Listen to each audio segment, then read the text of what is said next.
आदरणीय दर्शकवृन्द नमस्कार। समाजमा रहेका विकृति विसङ्गतिमा सूक्ष्म चिरफार, भ्रष्टाचार विरुद्ध चोटिलो प्रहार र व्याप्त रहेको कुशासनलाई चिर्दै सुशासन स्थापनाका निम्ति हाम्रो अभियान जारी छ।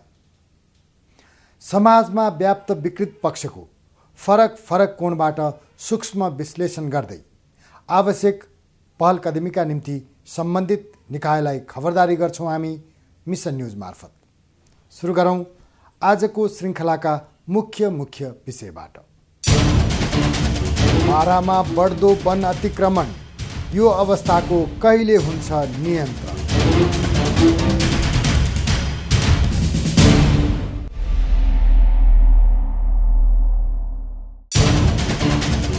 कागजमा सीमित नीति मौलाए तस्कर, चोरीको काठ भेटिन्छन् यसरी लस्करै लस्कर।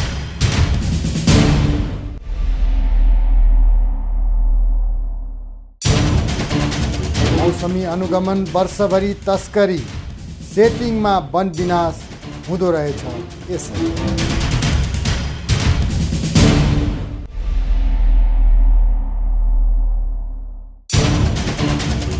चोरी पैठारी नियन्त्रणमा मौसमी बहस, सरकारी निरीहता तस्करी नियन्त्रणमा सकस।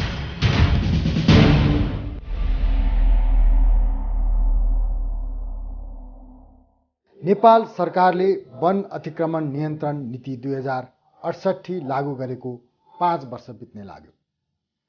यो नीति अनुरूप चल्ने हो भने मुलुकका विभिन्न भागमा भइरहेको वन अतिक्रमणमा धेरै नियन्त्रण आउने थियो।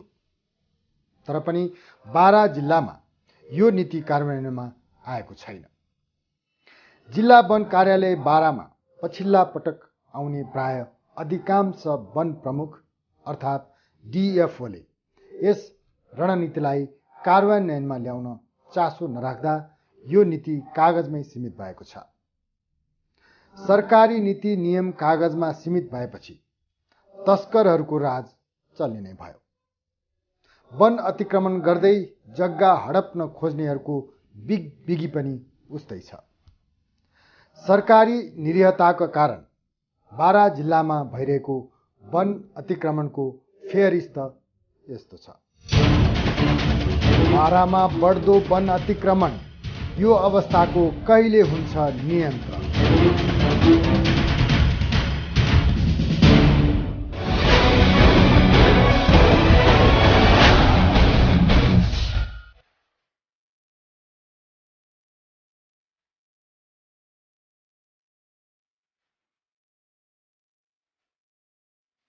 हरियो वन नेपालको धन भन्ने नारा अहिले पनि नेपालको परिप्रेक्ष्यमा उत्तिकै सान्दर्भिक छ। तर कहिलेकाहीँ यो नाराको अपव्याख्या हुँदै हरियो वन तस्करको धन भन्दै व्यङ्ग्य पनि हुने गरेको छ। कारण एउटै हो, विभिन्न समयमा स्वार्थ समूहको कारण वन अतिक्रमण र तस्करी बढ्नुले नै हो। पञ्चायतकालीन अवधिमा राज्यका शासक र तिनका आसेपासेहरूकै मिलेमतोमा वन अतिक्रमण तथा काठ, जडीबुटी र वन्यजन्तुको चोरी तस्करी हुने गरेको भए पनि 2046 सालको परिवर्तनपछि यो क्रम रोकिएन। नेपालमा जब राजनीतिक अस्थिरता कायम भयो त्यसको पहिलो शिकार वन क्षेत्र नै हुन पुग्यो। 2036, 2046, 51, 63, 64 लगायतका समयहरूमा नेपालमा वन अतिक्रमण बढेको देखिन्छ। अझ 2046 सालपछि त वन र सुकुम्बासी समस्या नेपालमा राजनीति गर्ने बलियो बाटो हुन पुग्यो। आफू निकटस्थहरूलाई सुकुम्बासीका नाममा वन क्षेत्र अतिक्रमित गरी बसाउने गलत अभ्यासले नेपालका चारकोसे झाडी सहितका थुप्रै वर्षा वनको अस्तित्व नै समस्यामा परेको छ।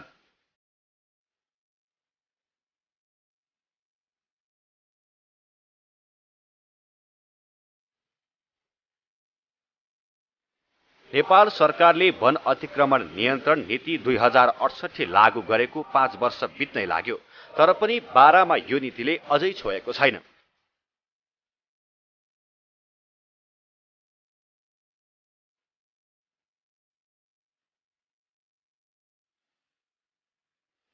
जिल्ला वन कार्यालय बारामा पछिल्ला पटक आउने प्राय अधिकांश वन प्रमुख अर्थात् डिएफओले यस रणनीतिलाई कार्यान्वयनमा ल्याउन चासो नराख्दा यो नीति कागजमै सीमित अनि थन्किएको हो। वनको काम कति तान्न सकिने हो दाम भन्ने दाउमा अधिकांश वन कर्मचारीहरू काठ बिक्री वन विकासको काममा मात्र अल्झिरहँदा 12 जिल्लाको विभिन्न क्षेत्रमा वन अतिक्रमण र तस्करी मौलाएको हो।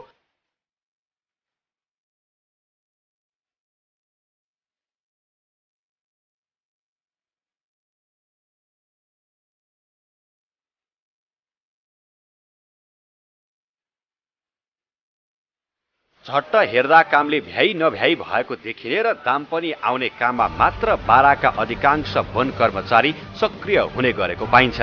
जिल्लाको चुरे क्षेत्र लगायत अम्लेखगञ्जको चकरी, नयाँ बस्ती, रतनपुरीको डमरपुर, भक्तलाल, भरतगञ्ज, सिगौल, ककरी, बोधवन, हरैया, जैतापुर, पथलैया लगायतको विभिन्न स्थानमा गरी अहिलेसम्म 10,000 हेक्टर वन क्षेत्र अतिक्रमणको चपेटामा परिसकेको छ। केही स्थानमा पुनः वन क्षेत्रमा नै फर्काउन केही सफल भए पनि संरक्षण निरन्तरता हुन सकेको छैन। गरिरहेछन् अनि त्यसमा चाहिँ हरेक वर्ष राजनीतिक अस्थिरता सिर्जना हुन्छ अनि एउटा न एउटाको हात लिएर यिनीहरूले चाहिँ अतिक्रमण गर्छन् र अब यो त नयाँ त होइन, पुरानो हो। अब यसलाई चाहिँ हामीले धेरै पहिलेदेखि प्रयत्न गरिरहेछौँ। एउटा मुद्दा पनि छन्, यहाँबाट हलो पनि लिएर गएर समातेर राखेको छ। अनि त्यसले गर्दाखेरि चाहिँ के छ भनेदेखि चुरे क्षेत्रलाई हेर्दाखेरि चुरेमा चाहिँ अलिक पुरानै अतिक्रमण हो, त्यो मान्छेहरू तल आए, अतिक्रमण नयाँ भन्दा पनि फैलिँदै छ। त्यसलाई चाहिँ हामीले के गरेका छौँ भने यही अतिक्रमण रणनीति अनुसार नै घटाउने अनि त्यसपछि हटाउने काम गरिरहेको छ। कर्मचारीहरूले के गरे भन्ने विषयमा योभन्दा पहिले के गरे मलाई थाहा भएन, तर मैले आएपछि त्यो अब्जर्भ गरेपछि मैले धेरै ठाउँमा मैले भनेको छु। आज यहाँहरूलाई लिएर आएको छु, राजनीतिक दलहरू हुनुहुन्छ, प्रशासनिक कर्मचारीहरू हुनुहुन्छ, सबैलाई ल्याएर हामीले के गर्नुपर्छ भने एउटा राजनीतिक प्रतिबद्धता पनि चाहिन्छ अनि हाम्रो कर्मचारीको पनि प्रतिबद्धता चाहिन्छ। यहाँ कर्मचारीहरू चाहिँ के छ भनेदेखि हाम्रो कर्मचारीको र चाहिँ राज्यको एउटै निड नहुन्जेलसम्म हामीले चाहिँ यो लक्षित काम गर्न सकेको छैनौँ। त्यसले गर्दाखेरि हाम्रा जुन कर्मचारीहरू छन् तिनको पनि प्रतिबद्धता चाहिन्छ, तर कर्मचारीको चाहिँ एक्लै नभएर साङ्गठनिक रूपमा लाग्नुपर्छ। वन अतिक्रमण नियन्त्रण नीतिमा संवैधानिक एवं कानुनी व्यवस्था समेत गरेको छ। नेपालको अन्तरिम संविधान 2063 को राज्यको नीति अन्तर्गत धारा 35(5) मा राज्यले वन, वनस्पति तथा जैविक विविधताको संरक्षण, दिगो उपभोग र त्यसबाट प्राप्त लाभमा समन्वयक बाँडफाँडको व्यवस्था गर्नेछ भनिएको छ। उक्त नीतिको कार्यविधिमा अतिक्रमण भएको क्षेत्रलाई तुरुन्त खाली गर्ने, हटाउने, सो जमिनलाई पुनः वन क्षेत्र कायम हुने गरी प्रकृति हेरी तारबार वृक्षारोपण गर्ने लगायतको विषय समेटिएको छ। नीतिमा वन क्षेत्रको जग्गा अतिक्रमण गरी बसोबास गरेका व्यक्तिको नाममा यस्तो जग्गा कुनै पनि अवस्थामा दर्ता गरिने छैन पनि भनिएको छ। तर पनि वन क्षेत्र भएको जग्गा अतिक्रमण गरी बसेकाहरूलाई हटाउने र वन क्षेत्रको संरक्षण गर्नेतर्फ हाम्रा सरकारी निकायको ध्यान जान सकेको छैन। कार्यालयको आफ्नो मेन पावरले कतिको सक्छ त्यो कुरा हो र अरू जस्तै अतिक्रमण नियन्त्रणमा अरूको पनि सपोर्ट चाहिन्छ। सुरक्षा निकायको सपोर्ट चाहियो, जिल्ला प्रशासनको सपोर्ट चाहियो, राजनीतिक दलको सपोर्ट चाहियो। यसको लागि म यहाँहरूलाई एउटा के याद दिलाउन चाहन्छु भने योगेन्द्र यादव डिएफओ हुँदाखेरि यहाँ उहाँले अतिक्रमण नियन्त्रण गर्नुपर्छ भन्ने कुरामा अभियानै चलाउनु भएको थियो र त्यतिखेर हामीले गरेको अतिक्रमण नियन्त्रणको काम हेर्नको लागि अख्तियार पनि आएको थियो र अख्तियारले जिल्ला वन कार्यालय त्यतिखेर 67तिरको कुरा हो। त्यतिखेर अख्तियारले जिल्ला वन कार्यालय बाराले अतिक्रमण नियन्त्रणमा गरेको प्रयासको अख्तियार दुरुपयोग अनुसन्धान आयोगले सराहना गर्दछ भनेर पत्र छ। अहिले पनि वन कार्यालयमा त्यो पत्र अहिले पनि राजनीतिक दलहरूको आडमा बिचौलियाहरूले वनमाथि धावा बोलिरहेका छन्।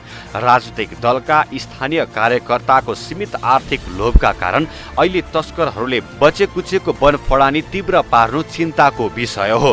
त्यसैले यस्ता तत्त्वहरूमाथि गहिरो निगरानी राखी तत्काल कारबाही प्रक्रिया अगाडि बढाइनु पर्ने हो। तर हाम्रो सरकारी संयन्त्र पनि यस्तो गम्भीर विषयमा त्यति धेरै केन्द्रित भएको पाइँदैन। वन फाँडिँदा त्यसको चक्रीय असर परि पर्यावरणमै क्षति पुग्छ।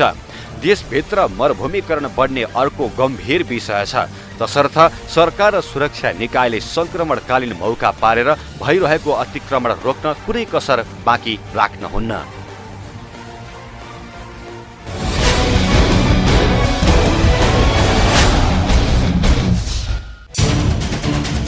बारामा बढ्दो वन अतिक्रमण, यो अवस्थाको कहिले हुन्छ नियन्त्रण? बारा जिल्लाको चुरे क्षेत्र लगायत अम्लेखगञ्जको चकरी, नयाँ बस्ती, रतनपुरीको डमरपुर, भक्तलाल, भरतगञ्ज, सिगौल, ककरी, बोधवन, हरैया, जैतापुर, पथलैया लगायतका विभिन्न स्थानमा गरी अहिलेसम्म 10,000 हेक्टर वन क्षेत्र अतिक्रमणको चपेटामा परिसकेको छ। केही स्थानमा अतिक्रमित वन क्षेत्र पुनः वन क्षेत्रमै फर्काउन केही सफल भए पनि संरक्षण निरन्तरता हुन सकिरहेको अवस्था छैन। सरकारी नियमन र वन संरक्षण सम्बन्धी सार्वजनिक हुने कार्यक्रमहरू केवल मौसमी मात्र हुँदा वन क्षेत्र अतिक्रमणको चपेटामा परेको यथार्थ सत्य हो। सरकारी र केही गैर सरकारी संस्थाले समेत विभिन्न समयमा वन संरक्षणको विषयमा बहस गर्ने तर व्यावहारिक कार्यान्वयनको अवस्था फितलो हुँदा वन क्षेत्र सधैँ अतिक्रमणको चपेटामा परिरहेको छ।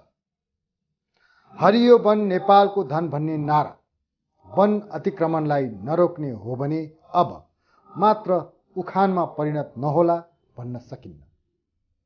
बारा जिल्लामा वन अतिक्रमणमा नियन्त्रण नआउनुमा दोषी को छन् र अतिक्रमणमा कसरी आउला नियन्त्रण?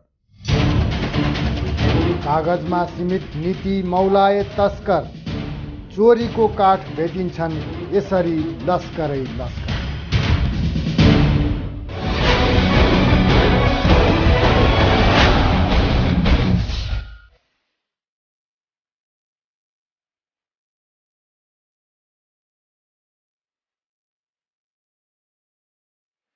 पहाडको तुलनामा वन अतिक्रमणको समस्या तराई क्षेत्रमा बढी देखिन्छ। त्यसको मुख्य कारणहरू समथर भूभाग भएर हुन सक्छ। बारा जिल्लाको साबिक रतनपुरी गाविस, भरतजङ सिंगौल गाविस, कोल्हबी, सपही, पर्सौना, ककडी गाविस र बस्तीहरूका अधिकांश भूभाग वनसँग जोडिएको छ। वनसँग जोडिएका यी गाविस र बस्तीका अधिकांश वन क्षेत्र अतिक्रमित भएका छन्।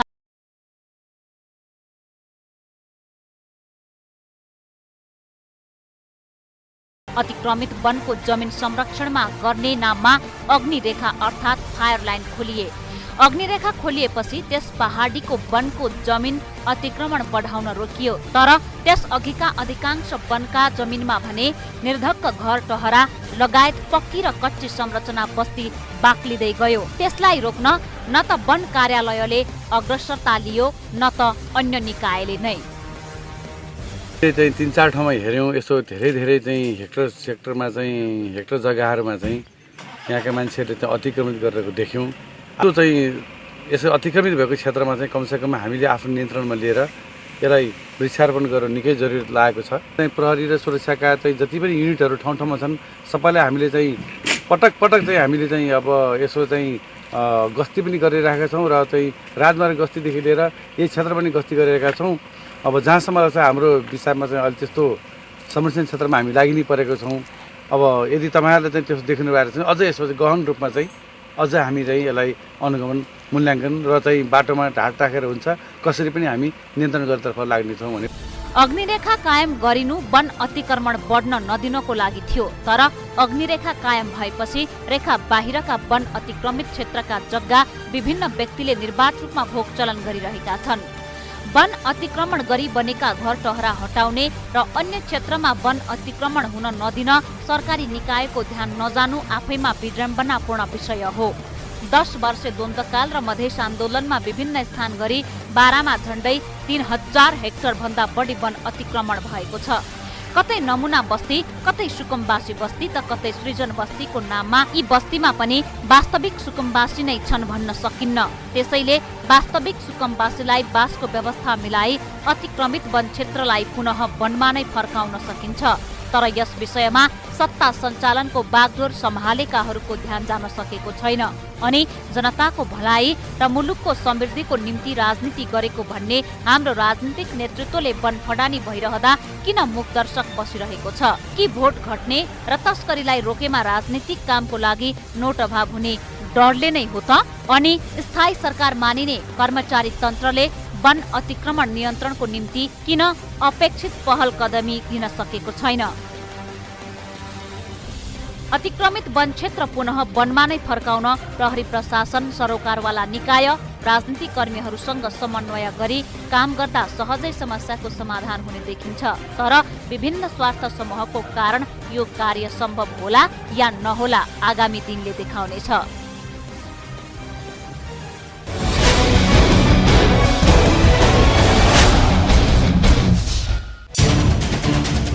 कागजमा सीमित नीति मौलाए तस्कर, चोरीको काठ भेटिन्छन् यसरी लस्करै लस्कर। बारा जिल्लामा अतिक्रमित वनको जमिन संरक्षण गर्ने नाममा अग्नि रेखा अर्थात् फायर लाइन खोलिएको छ। अग्नि रेखा खोलिएपछि त्यस पछाडिको वनको जमिन अतिक्रमण केही हदसम्म रोकियो। तर त्यस अघिका अधिकांश वनको जमिनमा भने निर्धक्क घर, टहरा, पक्की, कच्ची संरचनाका बस्ती बाक्लिँदै गयो। त्यसलाई पनि रोक्न वन कार्यालय अग्रसर कतै भएन, न त राज्यका अन्य निकाय नै अग्रसर भए। यही हो वन अतिक्रमणको ठुलो यथार्थ र समस्या। तर अग्नि रेखा बनाए पनि त्यस समय अघि भएको वन अतिक्रमण रोक्न किन जाँदैन ध्यान हाम्रो सरकारी निकायको? राष्ट्रिय वनमा अतिक्रमण र तस्करीको अवस्था विकराल बन्दै गएको छ भने सामुदायिक वनमा काठ तस्करी मौलाएको अवस्था छ। थप प्रसङ्ग जोड्नेछौँ एकैछिनको विश्रामपछि।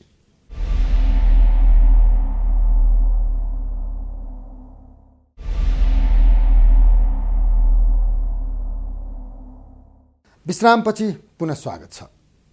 दर्शकवृन्द, आजको कार्यक्रममा हामीले बारा जिल्लामा सामुदायिक र अन्य वन क्षेत्रमा बढेको अतिक्रमण र तस्करीको विषयमा केन्द्रित भएका छौँ। माओवादी द्वन्द्वकाल र मधेस आन्दोलनको समयमा विभिन्न स्थान गरी बारामा झन्डै 3000 हेक्टरभन्दा बढी वन अतिक्रमण भए। कतै नमुना बस्ती, कतै सुकुम्बासी बस्ती, त कतै सृजन बस्तीको नाउँमा। वास्तविक सुकुम्बासीलाई बासको व्यवस्था मिलाई अतिक्रमित वन क्षेत्रलाई पुनः वनमा नै फर्काउन सकिन्छ। तर अहिले पनि यस्तो गम्भीर विषयमा सरकारलाई कुनै वास्ता छैन। झन् पछिल्लो समय त सामुदायिक वनमा पनि विभिन्न स्वार्थ समूहको संलग्नतामा तस्करी भइरहेको विभिन्न घटनाले पुष्टि गरेको छ। सरकारी सम्पत्तिमा व्यक्तिको रजाई भइरहँदा पनि किन राज्यको निरयता? मौसमी अनुगमन, वर्षभरि तस्करी, सेटिङमा वन विनाश हुँदो रहेछ यसरी।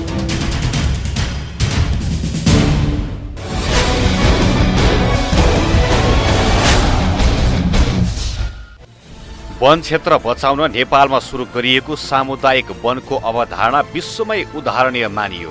वन क्षेत्रलाई राष्ट्रिय, सामुदायिक र निजी वन गरी 3 क्षेत्रमा वर्गीकरण गरियो।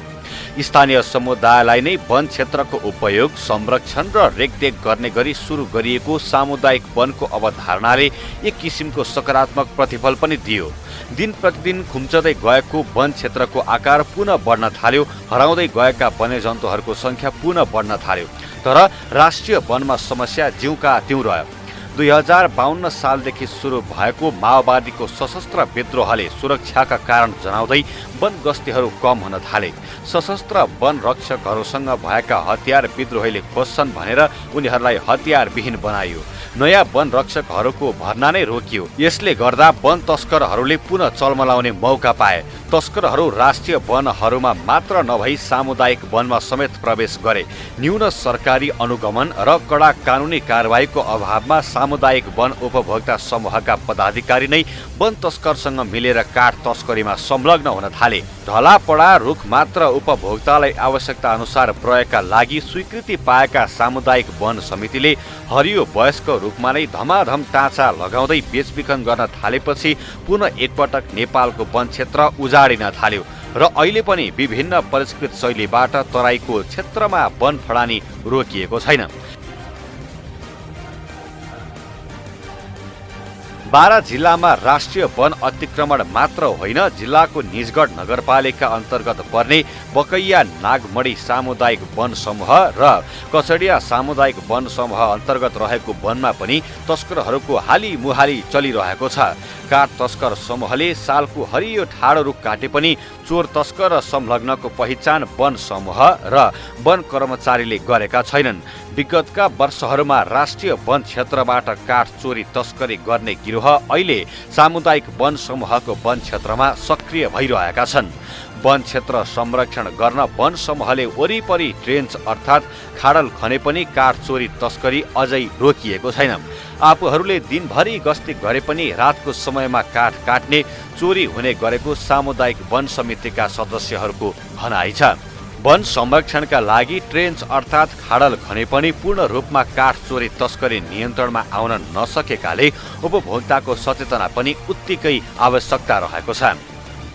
सेक्टर वन कार्यालय, इलाका वन कार्यालयहरूमा छलफल गरेर एउटा योजना बनाएका छौँ। यसपालिको लागि योजना बनाएका छौँ। त्यो योजना अन्तर्गत हाम्रो आफ्नो पहलमा हुने ठाउँमा प्लान्टेसन गर्ने, वृक्षारोपण गर्ने, सहज ढङ्गले जुन हामी काम गर्न सक्छौँ त्यहाँ वृक्षारोपण गर्ने, जहाँ हामीले आफ्नो प्रयासले गर्न सक्दैनौँ, जहाँ अरू थप बलको आवश्यकता छ त्यहाँ जिल्ला प्रशासन कार्यालय, जिल्ला प्रहरी कार्यालयको सहयोग लिएर त्यसलाई अब अतिक्रमण हटाएर त्यहाँ हामी प्लान्टेसन गर्छौँ। त्यसमा हामी अगाडि बढ्दैछौँ। अब एरिया भनेको चक्री, रतनपुरी, डम्बरपुर, मुख्य गरी रतनपुरीको डम्बरपुर, त्यस पछाडि चाहिँ तपाईँको सिङौल, लाल, यिनीहरू चाहिँ मुख्य अतिक्रमण भएका क्षेत्रहरू हुन्। कति हेक्टर जति होला? यो समग्रमा भन्ने बारा जिल्लाभरिमा भन्ने हो भने यो चाहिँ तपाईँको 700 हेक्टरभन्दा माथि चाहिँ। कति वर्ष यताबाट चाहिँ यो 7 वर्ष यताको रेकर्ड हो। 7 वर्ष यता कति भएको छ सर भन्नु त सर? 700 हेक्टर जति भएको छ। 700 हेक्टर 700 हेक्टर जति अतिक्रमण समग्रमा जिल्लाभरिमा भएको हो। यहाँ बहानाबाजी होइन, वन संरक्षणको जिम्मा लिने वन समूहले वन संरक्षण गर्नै पर्छ। यदि थप मद्दत माग्दा जिल्ला वन कार्यालय बारा र मातहतका निकायले सहयोग नगरेको हो भने भन्न सक्नुपर्छ। होइन भने तस्करी मौलाइरहँदा समस्या होइन, समाधानको खोजी गरिनु नै पर्छ भनेर हामी सामुदायिक वनलाई पनि प्रयोग गर्छौँ। अनि यो त 700 हेक्टर भनेको त 2-3 वर्षको आँकडा होला। किनभनेदेखि यहाँ त हामीसँग 10,000 हेक्टर जमिन छ। यो छ, रतनपुरी छ, डम्बरपुर छ, सबै अतिक्रमण क्षेत्र हो। र यो पुरै गाउँहरू, चुरेका फेरका गाउँहरू पुरै अतिक्रमण गरेर बसेका छन्। लालपुर चाहिँ एउटाको पनि छैन। त्यस्तो जग्गा चाहिँ उनीहरूले खेती गरिरहेछन् र त्यो अतिक्रमण गर्ने मान्छेहरू सुकुम्बासी त होलान्, तर त्यसको आम्दानी खाने मान्छे चाहिँ हुकुम्बासीले खाइरहेछ। त्यो कोही मान्छे काठमाडौँमा छन्, कोही मान्छे हेटौँडामा छन्, कोही मान्छे अम्लेखगञ्जमा होलान्, तर यहाँको आम्दानी खाइरहेछन्। त्यस्तोलाई चाहिँ हामी वन कार्यालय, सुरक्षा निकाय सबै प्रतिबद्ध छौँ। यहाँ जतिखेर पनि हामी यो हटाउन तयार छौँ र यसको लागि चाहिँ बल पनि प्रयोग गर्न तयार छौँ। राजनीतिक दलहरू पनि खुसी हुनुहुन्छ र अब के छ भनेदेखि यसमा सहमत हुनुहुन्छ।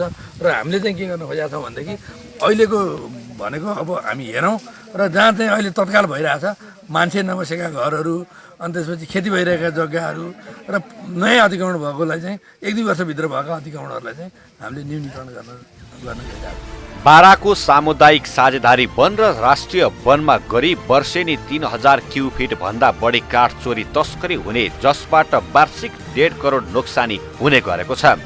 राजनीतिक संक्रमणको फाइदा उठाउँदै पुनः एकपटक भूमिहीन र सुकुम्बासीको नाममा वन फडानी भइरहेको छ। वास्तवमा नेपालमा सुकुम्बासीको स्पष्ट परिभाषाको अभाव र भोटमुखी राजनीतिका कारण देशको वन क्षेत्र तहस नहस नै भइरहेको छ। पहाडमा आफ्नो जग्गा जमिन भएर पनि विगतको द्वन्द्व र जलवायु परिवर्तनका कारण खेतबारीमा देखिएको मरुभूमिकरणले तराई बसाई सर्ने क्रम देखियो र उनीहरूको बसाईको पहिलो शिकार बन्यो वन क्षेत्र। त्यसको दबाव सामुदायिक र राष्ट्रिय दुवै खाले वनमा पर्यो। राजनीतिक दलका झण्डा गाडेरै वन क्षेत्र अतिक्रमण गरिएका कैयन उदाहरणहरू छन् भने पछिल्लो समय तस्करहरूको गतिलो कमाई गर्ने माध्यम पनि वन क्षेत्र नै परेको देखिन्छ। त्यसैले यसको नियन्त्रणको लागि हाम्रा सरकारी निकायको ध्यान जान आवश्यक छ।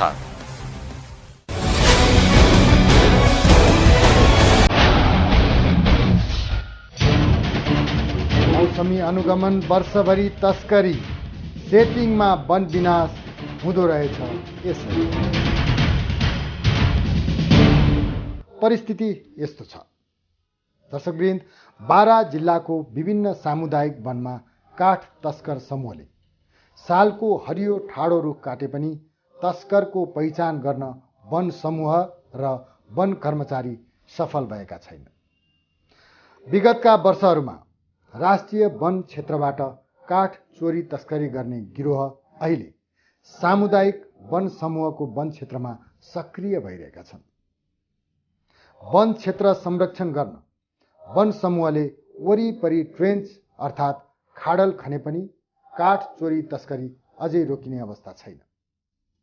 यसरी वन क्षेत्रमा अतिक्रमण र तस्करी बढिरहने तर नियन्त्रणमा सरकारी क्रियाशीलता नदेखिने हो भने सम्बद्ध जिम्मेवार निकायमाथि नै प्रति प्रश्न गर्ने अवस्था सृजना हुन जान्छ। मुलुकको अपार सम्पत्ति वनको संरक्षण कहिले मुख्य प्राथमिकतामा पर्ला त र सरकारी बहानाबाजीको अन्त्य कहिले होला? चोरी पैठारी नियन्त्रणमा मौसमी बहस, सरकारी निरीहता तस्करी नियन्त्रणमा सकस।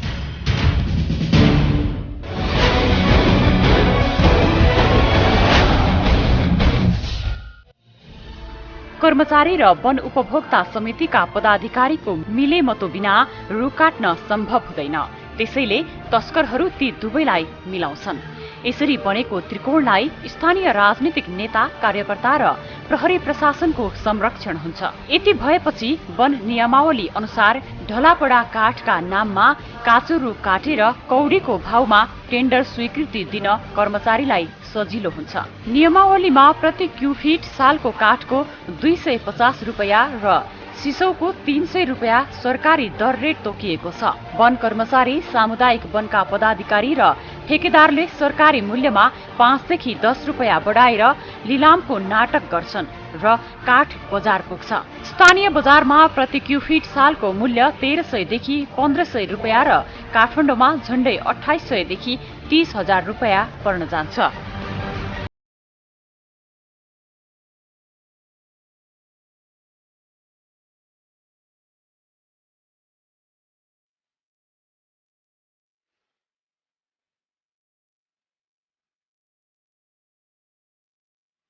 नेपालमा अहिले खपत हुने धेरै काठपात मलेसिया, भियतनाम, टर्कीदेखि ब्राजिलबाट समेत आयात हुन्छ।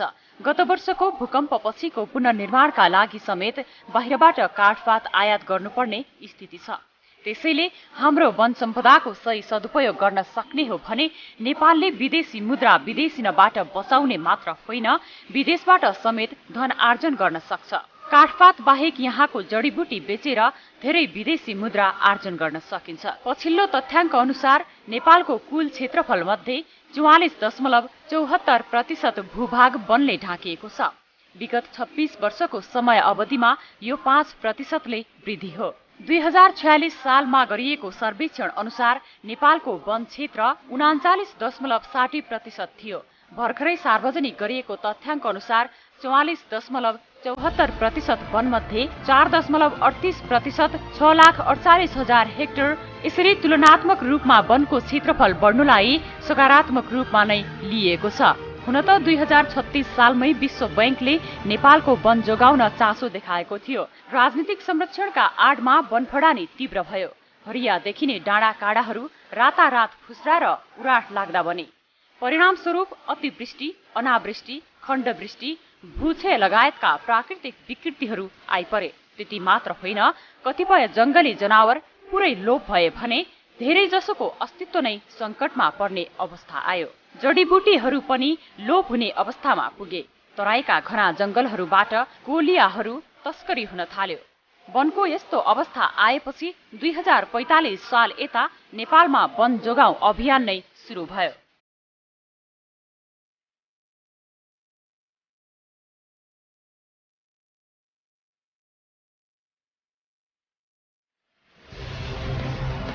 वनहरू संरक्षणका लागि स्थानीयहरूकै जिम्मामा छोडिने र स्थानीयहरूको पहुँचभन्दा पर रहेका जंगलहरूलाई सरकारले संरक्षण गर्ने नीति बनाउँदै 2045 सालमा वन विकास गुरु योजना सुरु गरिएको थियो।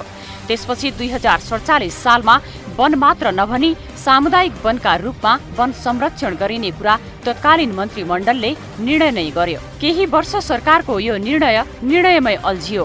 वन ऐन 2049 सार्वजनिक भएपछि संरक्षण अभियानले तीव्रता पायो। 2052 सालदेखि गाउँ-गाउँमा रहेका वनहरूलाई स्थानीयकै भरमा छाड्ने गरी सामुदायिक वन उपभोक्ता समूहहरू गठन भए र ती वनहरू सम्बन्धित समूहहरूलाई नै हस्तान्तरण गरिए। यो क्रम अझै जारी छ। त्यस यता सामुदायिक वन दर्ता गर्ने, पाखा पखेराहरूमा वृक्षारोपण गर्ने र भएका पुराना रुख बिरुवाहरूलाई कसरी जोगाउन सकिन्छ भनेर सर्वसाधारणले विभिन्न कार्यक्रम नै सञ्चालन गर्न थालेका छन्। वनमा आश्रित रहने किसानहरूले यसबाट पछिल्ला दिनहरूमा उल्लेख्य फाइदा लिँदै आएका पनि छन्। जंगली जनावरहरूको संख्यामा पनि वृद्धि भएको छ। यसरी हेर्दा अब भने वनहरू पुरै संरक्षण भए कि भनेर चित्त बुझाउने ठाउँ भने अझै पनि छैन। अहिले पनि विभिन्न ठाउँमा वन माफियाहरूको चंगुलमा सामुदायिक वनहरू पीडित छन्। पहुँच पुगेकाहरूले आफ्नो वर्चस्व राखिरहेकै छन्। विशेष गरी तराईका घना जंगलहरू फडानी हुने क्रम अझै रोकिएको छैन भने जंगल नजिकै ढुङ्गा खानीहरू सञ्चालन गर्ने, वनमा डडेलो लगाउने, वन अतिक्रमण गरी बस्ती बसाउने र सीमित फाइदाका लागि असीमित क्षति गर्नेहरूको संख्यामा पनि कमी आएको छैन। यी वन संरक्षणका निकै ठूला चुनौती भएर रहेका छन्। सरकार एकातिर संरक्षणका कुरा गर्छ भने अर्कातिर पहुँच पुगेका वन माफियाहरूलाई प्रमाण पुगे पनि कुनै कारबाही गर्दैन। सरकारको यस्तो पाराले वन संरक्षण अभियानमा बाधा मात्र पुगेको छैन, राष्ट्रिय सम्पत्तिको ठूलो नोक्सान पनि भएको छ। यी र यस्ता समस्या र सम्भावना नेपालमा वन संरक्षणका लागि छन्। तर बारा जिल्लामा जस्तै दिनानुदिन विभिन्न बहानाबाजीमा भइरहेको वन फडानी रोक्न कसैको ध्यान नजाने हो भने त्यसले पार्ने दीर्घकालीन असर भयावह हुन सक्छ।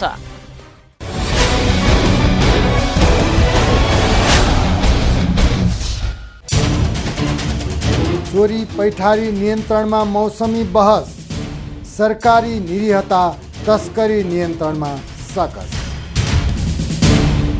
हो, राष्ट्रिय वन मुलुकको धन नै हो, तर हाम्रो राष्ट्रिय सम्पत्तिमा तस्करको नजर पर्छ र नियमनको अधिकार पाएकाहरू निरीह बनिदिन्छन् भने कसको के नै लाग्छ र? बारा जिल्लाको वन क्षेत्र अतिक्रमण र तस्करीको चपेटामा पर्नुको मुख्य कारण पनि यही नै हो।